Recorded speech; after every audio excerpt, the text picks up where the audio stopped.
Hello students, welcome to my channel literature Gyan. आज का हमारा मुख्य विषय है रीति संप्रदाय। इसका प्रश्न इस प्रकार से आ सकता है। रीति संप्रदाय का परिचय देते हुए इसका संक्षेप में उल्लेख कीजिए और उसके विचारों के आधारों को स्पष्ट करते हुए बताइए कि रीति और शैली में क्या अंतर है। उत्तर: रीति संप्रदाय के संस्थापक आचार्य वामन का समय नवम शती ईस्वी माना जाता है। निसंदेह रीति का अस्तित्व किसी न किसी रूप में उनसे पहले विद्यमान था। रीति संप्रदाय का सर्वेक्षण करने से पूर्व यह उचित होगा कि हम उन संकेतों का अन्वेषण करें जिनसे कदाचित प्रेरणा प्राप्त कर वामन ने अपने मत का परिवर्तन किया था। रीति सिद्धांत का आरंभ कब से स्वीकार किया गया है, एक विवादास्पद प्रश्न है। रीति का शाब्दिक अर्थ चाल, पंथ, मार्ग, रीति, गति, पद्धति, प्रणाली, शैली आदि होती है। काव्य शास्त्र में पद रचना पद्धति को रीति कहा जाता है। हिंदी में रीति को शैली कहते हैं और अंग्रेजी में इसे स्टाइल कहते हैं। रीति संबंधी विभिन्न काव्य शास्त्रियों के मत निम्नांकित किए गए हैं। प्रथम है आचार्य भरत। रीति मत के गुण का सर्वप्रथम वर्णन करने वाले भरत मुनि हैं। उन्होंने 10 प्रकार के काव्य गुणों का नाट्य शास्त्र में वर्णन किया है। भरत मुनि द्वारा निर्दिष्ट गुणों को दंडी ने स्वीकार किया है। अपने ग्रंथ नाट्य शास्त्र में भरत मुनि ने रीतियों का उल्लेख नहीं किया। उन्होंने रसोचित शब्द व्यवहार का नाम रीति रखा है। पृथ्वी के भिन्न भिन्न खंडों में पाई जाने वाली भाषा, वेशभूषा संबंधी विचित्रताओं को देखकर यह कहते हैं कि उसे प्रवृत्ति क्यों कहते हैं। इसे प्रवृत्ति इसलिए कहते हैं कि यह संसार के विभिन्न देशों में पाई जाने वाली अनेक प्रकार की भाषाओं, वेशभूषा के विषय में उपयुक्त सूचना देती है। प्रवृत्ति का अर्थ सूचना है।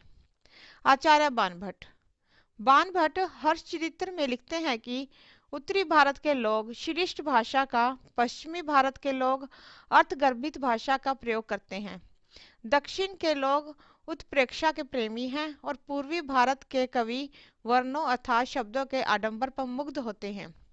बाण के समय में रीति शब्द प्रचलित नहीं हुआ था, परंतु रीति और गुण अलंकार का संबंध स्थापित हो चुका था। उनके अनुसार उत्तम काव्य में सभी विशेषताएं होनी चाहिए।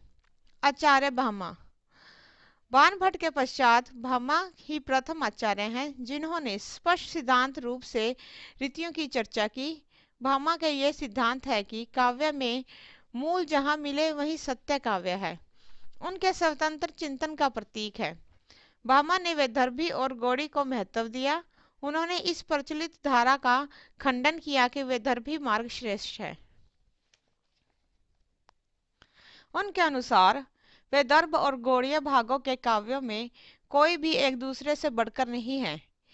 इनमें कोई परस्पर भेद नहीं है। दोनों ही ग्राम्य एवं समान गौरवशाली है। माधुर्य आदि गुण वैदर्भी का गौड़ीय के गुण न होकर सत्य काव्य से संबंधित है। अलंकारवादी होने के कारण ही बिना अलंकारों के उन्होंने रीति का कोई महत्व नहीं माना है। इसलिए वह गौड़ीय रचना पर विशेष बल देते हैं। अलंकार आदि से युक्त होने पर इन दोनों में कोई भेद नहीं, दोनों ही श्रेष्ठ हैं। अलंकार आदि के बिना वैदर्भी भी व्यर्थ है। आचार्य दंडी। संस्कृत काव्य शास्त्र के इतिहास में रीति को गौरव देने वाले प्रथम आचार्य दंडी हैं। उनका रीति प्रतिपादन इतना पुष्ट एवं सारगर्भित है कि कुछ विद्वान इन्हें रीतिवादी भी कहते हैं। दंडी ने सर्वप्रथम विभिन्न कवियों की विभिन्न शैलियां मानी हैं। उनके अनुसार कवि अनेक हैं, अतः रीतियों की संख्या भी अनेक है। उन्होंने वैदर्भी और गौड़िया का उल्लेख तो उनकी प्रसिद्धि के कारण किया। उन्होंने प्रत्येक कवि के मार्ग को भिन्न भिन्न कहा है और यहाँ तक कह दिया है कि जो कवि दूसरों के मार्ग का अनुकरण करता है और अपनी रीति को निर्माण नहीं करता वह अंधा है। दंडी ने वैदर्भी को ही कवियों के लिए उपयोगी बताया है। धन्यवाद।